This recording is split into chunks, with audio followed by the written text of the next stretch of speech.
તો મેષ રાશિના જાતકો, આવનારો આ માર્ચ મહિનો જો આપ થોડો સંભાળીને વિતાવશો તો આપના માટે ખૂબ જ સારું રહેશે મિત્રો.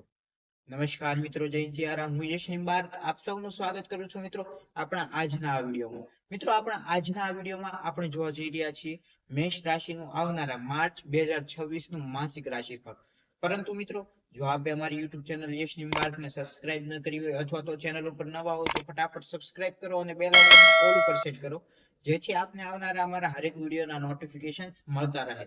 તથા મિત્રો, જો આપને આજનો આ વિડીયો પસંદ આવે તો વિડીયોને લાઈક કરજો, વધારે વધારે લોકો સુધી શેર કરજો. તો ચાલો શરૂ કરીએ આપણું આજનો આ વિડીયો. મેષ રાશિનું આવનારા માર્ચ 2026 નું માસિક રાશિફળ.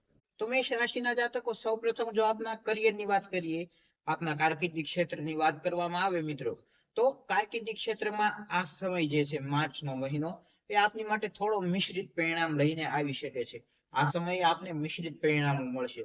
આ સમય દરમિયાન આપના કરિયરની અંદર, આપના કામની અંદર આપને થોડી વાર પ્રગતિ તો થોડી વાર અવરોધ આવી શકે છે. એટલે કે મિત્રો, આ મહિના દરમિયાન આપને મિશ્રિત પરિણામો મળશે. આપને ખાસ કરીને પોતાના કાર્યની અંદર ઘણા દિવસો એવા હશે કે જે દિવસોની અંદર આપનું કાર્ય જે છે તેની અંદર આપની પ્રગતિ આપને દેખાશે. આપ વધારેમાં વધારે આગળ વધતા દેખાશો. તો ઘણા દિવસો એવા પણ આ મહિનાની અંદર આવી શકે છે કે ઘણો સમય એવો પણ આવી શકે છે કે જેની અંદર આપને ખાસ એવું અનુભવ થઈ શકે છે કે આ સમય દરમિયાન આપના કાર્યની અંદર આપને અવરોધ આવી રહ્યા છે મિત્રો. ત્યારબાદ મિત્રો વાત કરીએ જો આપની આર્થિક પરિસ્થિતિની, તો મિત્રો આર્થિક બાબતોમાં ખાસ કરીને આ સમય જે છે આપનો, એ થોડો મિશ્રિત પરિણામ વાળો રહેશે, ઉતાર ચઢાવ વાળો રહેશે. આ સમય દરમિયાન આપને આર્થિક સ્થિતિમાં, આપની નાણાકીય સ્થિતિની અંદર ઉતાર ચઢાવ જોવા મળી શકે છે. આપની આવક હોય કે આપનો ખર્ચ હોય, આ બંનેની અંદર આપને ખાસ કરીને અસ્થિરતા જોવા મળશે. ક્યારેક આવક વધી જશે તો ખર્ચ ઓછો થઈ જશે તેની સામે, તો ક્યારેક ખર્ચ વધી જશે તેની સામે આવક ઓછી થઈ શકે છે. તો આ સમય ખાસ કરીને આપની માટે આર્થિક બાબતોની અંદર થોડો એવો મિશ્રિત પરિણામ વાળો અથવા તો ઉતાર ચઢાવ વાળો રહેશે. ખાસ કરીને આપને આ સમયે અસ્થિરતા દેખાશે. આપની નાણાકીય પરિસ્થિતિમાં આપની આવક પણ અસ્થિર બનશે અને આપનો ખર્ચ જે છે એ પણ અસ્થિર બનશે આ સમયગાળા દરમિયાન. ત્યારબાદ મિત્રો વાત કરીએ જો વિદ્યાર્થી મિત્રો માટે તેમના શિક્ષણ બાબતે, તો શિક્ષણ બાબતે જે વિદ્યાર્થી મિત્રો છે તેઓની માટે આ સમય પડકારજનક સાબિત થઈ શકે છે મિત્રો. આ સમય દરમિયાન આપને ખાસ ધ્યાન રાખવાનું છે કે આપનું ધ્યાન જે છે તે ભંગ ન થાય. કારણ કે આ સમય દરમિયાન કેતુ મહારાજ આપના 5મા ભાવમાં હશે કે જે આપની શિક્ષાની અંદર, આપના વિદ્યાભ્યાસની અંદર આપને ધ્યાન ભંગ કરાવી શકે છે મિત્રો. કેતુ એક એવો ગ્રહ ગણવામાં આવે છે કે જેનું મસ્તક નથી, તો જેથી આપ પોતાના અભ્યાસની અંદર એકાગ્રતા ખોઈ શકો છો, પોતાના અભ્યાસની અંદર આપને ધ્યાન ન લાગી શકે. તો ખાસ આ સમય દરમિયાન આપને પોતાના અભ્યાસની અંદર એકાગ્રતા બનાવી રાખવી એ ખૂબ જ જરૂરી બનશે મિત્રો. હવે મિત્રો વાત કરીએ આપના પારિવારિક જીવનની અંદર મિત્રો, તો મિત્રો પારિવારિક જીવનની અંદર આ સમય આપને સામાન્ય રહેશે મિત્રો.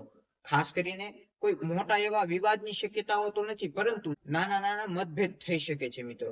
પરંતુ ખુશીની વાત એ છે કે કોઈ મોટા એવા વિવાદની કોઈ શક્યતાઓ નથી, કોઈ એવા પ્રબળ યોગ નથી. તો ખાસ આ સમયે આપનું જે પારિવારિક જીવન છે એ સામાન્ય રહેશે. તેની સાથે થોડા મતભેદ આવી શકે છે નાના નાના, પરંતુ આ સમય આપને કોઈ એવો પડકારજનક પોતાના પારિવારિક જીવન બાબતે નહીં રહે.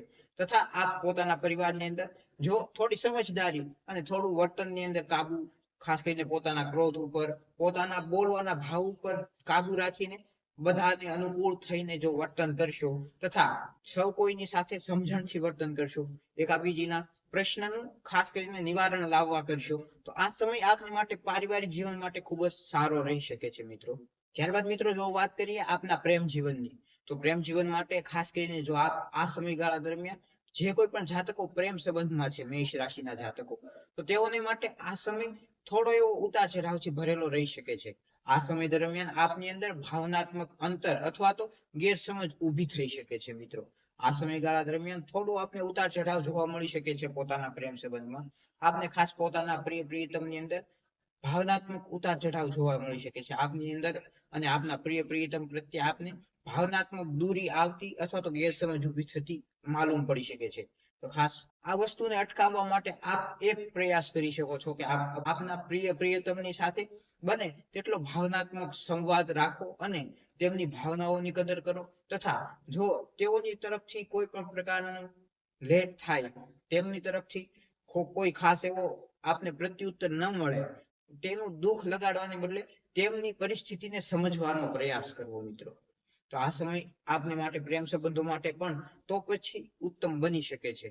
ત્યારબાદ મિત્રો વાત કરીએ જો આપના આરોગ્યની, તો મિત્રો આરોગ્ય બાબતે ખાસ આ સમય મિશ્રિત પરિણામો આપને આપી શકે છે. આરોગ્ય બાબતે આપને થોડી કાળજી રાખવી જરૂરી બનશે.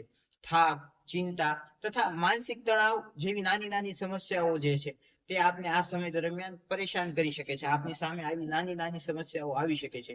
પરંતુ મિત્રો કોઈ એવા ખાસ મોટા એવા કોઈ બીમારી અથવા તો કોઈ ગંભીર સમસ્યા આપને આ સમયગાળા દરમિયાન સતાવશે નહીં, પરંતુ પોતાના આરોગ્યની કાળજી રાખવી એ આપની જવાબદારી કહેવાય મિત્રો. તો ખાસ પોતાના આરોગ્યનું ધ્યાન રાખીને જો આ સમય વિતાવો તો આપની માટે આરોગ્ય માટે પણ ખાસ આ સમય ઘણો એવો સારો સાબિત થઈ શકે છે મિત્રો. તો મિત્રો આ તો આપનો આજનો આ વિડીયો. જો આપને વિડીયો પસંદ આવ્યો હોય તો વિડીયોને લાઈક કરજો, વધારે લોકો સુધી શેર કરજો, તથા હજુ પણ ચેનલને સબસ્ક્રાઇબ નથી કરી તો સબસ્ક્રાઇબ કરીને બેલ આઇકનને ઓલ ઉપર સેટ કરો, જેથી આપને આવનારા હરેક વિડીયોના નોટિફિકેશન્સ મળતા રહે. તો ફરી મળીએ નવા વિડીયોમાં, ત્યાં સુધી જય સિયારામ.